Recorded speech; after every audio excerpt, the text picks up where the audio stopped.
नमस्कार, मी पूजा. माझ्या चॅनलमध्ये परत एकदा तुमचं स्वागत आहे. आज आपण संडे स्पेशल असा पिझ्झा बनवणार आहोत. एकदम सोप्या पद्धतीने पिझ्झा बेस मी रेडीमेडच यूज केलेला आहे. त्याने पण पिझ्झा एकदम छान असा टेस्टी बनवून रेडी होतो. तुम्हाला दिसतच असेल. चला तर वेळ न घालवता या रेसिपीला आपण सुरुवात करूया. इथं पिझ्झा सॉस पण आपण घरीच बनवणार आहोत एकदम सोप्या पद्धतीने. बघा इथं मायोनीज घेतलेला आहे मी. त्याच्यामध्ये आपल्याला टोमॅटो सॉस ॲड करायचा आहे. तुम्हाला जर हा पिझ्झा सॉस स्पायसी हवा असेल तर तुम्ही लाल तिखट पण ॲड करू शकता. मी तर थोडेसे नॉर्मली चिली फ्लेक्स ॲड केलेले आहेत. ते छान मिक्स करून घेऊन आपण इथं पिझ्झा सॉस बनवून रेडी होतो. पिल्लूला आमच्या तिखट जास्त आवडत नाही, त्याच्यामुळे मी इथं तिखट कमी वापर केलेला आहे. बघा इथं मी छान असा पिझ्झा ब्रेड घेतलेला आहे चिरोटेचा. एकदम मस्त असा पिझ्झा आपला हा रेडी होतो. जो आपण आता पिझ्झा सॉस बनवून घेतलेला आहे तो आपल्याला याच्यावर स्प्रेड करून घ्यायचा आहे.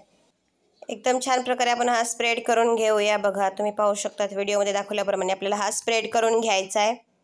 त्यानंतर याच्यामध्ये मी मॉझिला चीज ॲड केलेला आहे. तुम्ही स्लायसेस असतील तुमच्याकडे तर तुम्ही ते पण ॲड करू शकता.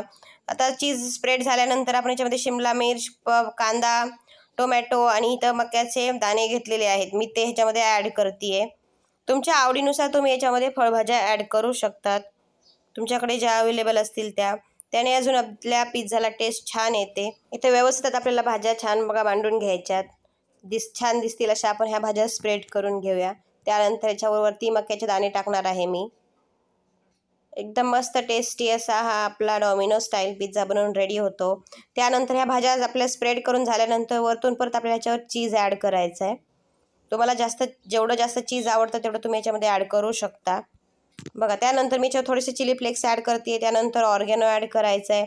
आता मी हा पिझ्झा आपल्या पिझ्झा पॅनमध्ये बनवणार आहे. तुमच्याकडे जर पिझ्झा पॅन नसेल तर तुम्ही कढईमध्ये पण 5 ते 6 मिनटं आपल्याला हे वाफलवून घ्यायचं आहे. बघा इथं गॅसची फ्लेम मी मिडियम केलेली आहे आणि त्याच्यावर आपण हा पिझ्झा 5 मिनटं वाफलवून घेणार आहोत.